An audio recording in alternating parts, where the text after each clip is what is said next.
Now this will be an analysis video as well as thoughts I had after watching Loki episode 5. I have found 21 minute details, parallels, Easter eggs. I sprinkled all these details throughout the video. Let's get to the opening. I noticed a similarity between this opening scene and one scene in Thor Ragnarok. That scene is when Loki and Valkyrie are walking towards the Grandmaster. As you can see, Loki series keeps paying homages and using techniques of its predecessors. As we go ahead, we see the camera moving across the landscape of the void. Now this technique was also used in David Fincher's Panic Room. Similar to Loki's opening scene, that Panic Room scene also used a lot of CGI to accomplish what the director wanted to show. As the camera moves ahead, we see that there is a tower which was initially I thought would be of Avengers, but it's actually of Kang Enterprises. Kang Enterprise is actually owned by a Mr. Griffon, or otherwise known as Nathaniel Richards, aka Kang the Conqueror. I think we are moving ahead with the possibility that Kang is definitely going to show up in this series. Maybe he is behind all of this.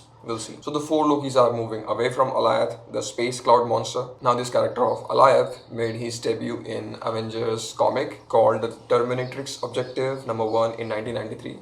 And yes, I googled that. I did not read that comic, but that comic was actually about Ramona Renslayer and of course Kang the Conqueror.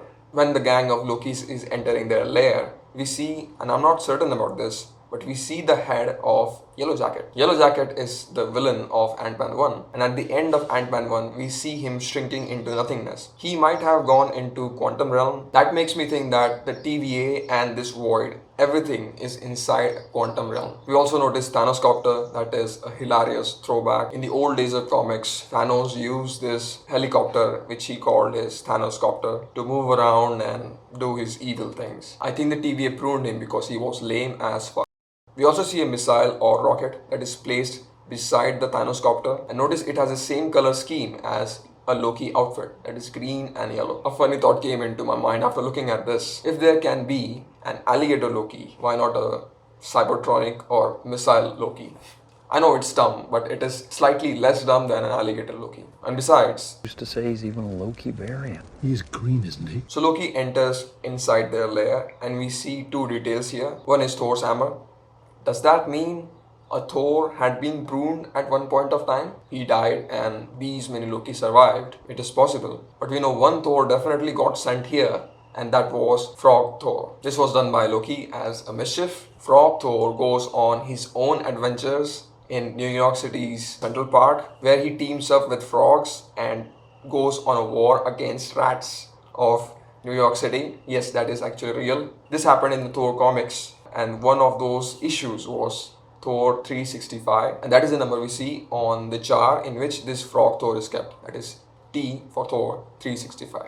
Next we see again the interaction of Sylvie Renslayer and Miss Minutes. By the way, I just wanted to say, how cute is that little clock, Miss Minutes? Tara Strong did an excellent job voicing this character, and animation on Miss Minutes' character is superb. But I noticed something strange in her behavior when they were interacting with each other. When Sylvie says that she does not need the Renslayer anymore and is about to prune her, Miss Minutes jumps in and lies to save Renslayer from Sylvie. I did not think that this Miss Minutes is actually a thinking and caring entity. I thought she was just a recording, but still an AI.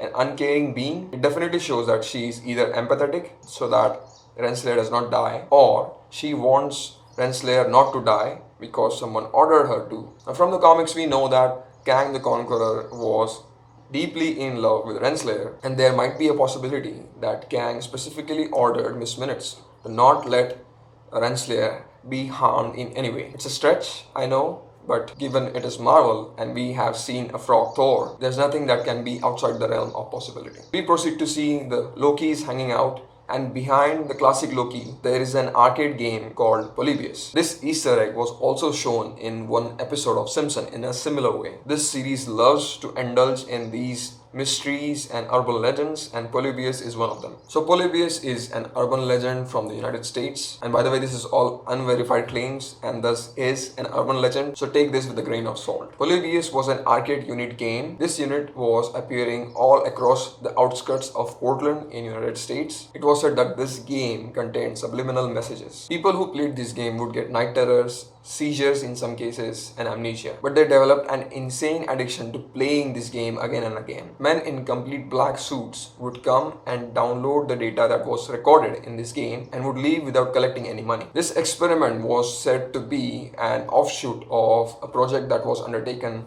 by United States called MK Ultra. Now MK Ultra utilized psychedelics and other drugs to break an individual and force confessions from him through psychological torture and brainwashing. Very nasty stuff, probably illegal, but it actually happened. MK Ultra was a real thing. So these Polybius arcade units, as quickly as they appeared on the scene, after a certain amount of time before anything can be done about them, they quickly disappeared overnight. Now the series is playing with the thought that this entire Polybius business was not okay with the TVA, and they actually pruned all these things to fit the one grand sacred timeline. By the way, the game Polybius was similar to a game called Tempest in the way it was structured, and notice what classical Loki says in this scene. It's a living tempest that consumes matter and energy. Coincidence? Maybe I'm reading too much into it, but this is Marvel. There are no coincidences. If you want to know more about the Polybius business, there is a link down in the description. We see Sylvie getting self-pruned and landing into the void and immediately coming in contact with Alioth. As she's running away from it, we see sphinxes and pyramids in that location. These are quite huge details in the frame, but it is nice to know that TVA has been operating since 3000 BC or before. They considered these artifacts to be problematic enough to be sent into the void. Later, Mobius helps Sylvie to escape, and when she is in the car, we see some patterns on her arm. Now these patterns are similar to the character of the Enchantress as she is drawn in the comics. This was an excellent homage done by the production and costume team. Also later in the episode, we see the number plate of the car in which Mobius drove, and it says GRNW1D. Now this can be a reference to Mark Gruenwald, who created numerous Marvel characters including the Alioth. If we look at GRNW1D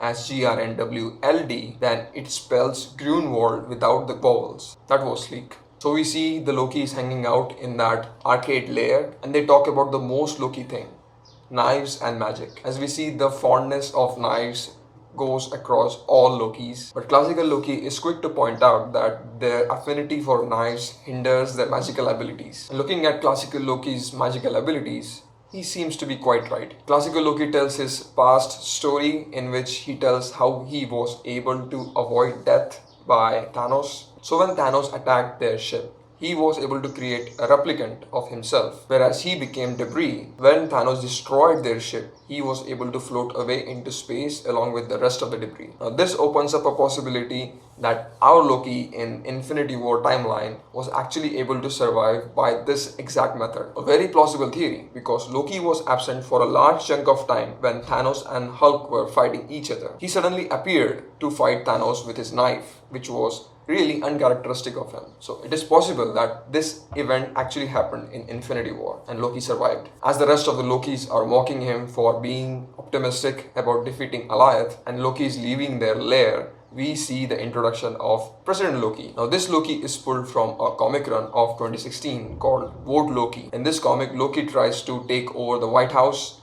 during a tumultuous period of election cycle in 2016. Yeah, tumultuous to say the least, for sure. Sure enough, we get to see the most Loki thing, part 2, that is betrayal. Boastful Loki betrays Kid Loki, President Loki betrays Boastful Loki, and the other side characters betray President Loki. By the way, President Loki here says a line that is, "We prefer snakes to wolves." We prefer snakes to wolves. This is a nice callback again to Thor Ragnarok. Thor retells a childhood memory in which he describes how Loki transformed into a snake. Thor came to pet the snake thinking it's cute or something, and Loki transformed back into human form and stabbed him. So that was a nice callback again to Thor Ragnarok. So after the betrayal, a fight ensues between all the factions, and we see particularly our Loki is fed up with all of this. He is done with all this petty fighting over a throne that means nothing. Really shows how much he has grown in these 6 episodes. So they escape from the lair with the help of classical Loki. And classical Loki has been given an excellent mini arc in this series, which I found to be quite brilliant. They utilize the existing MCU structure and character development of Loki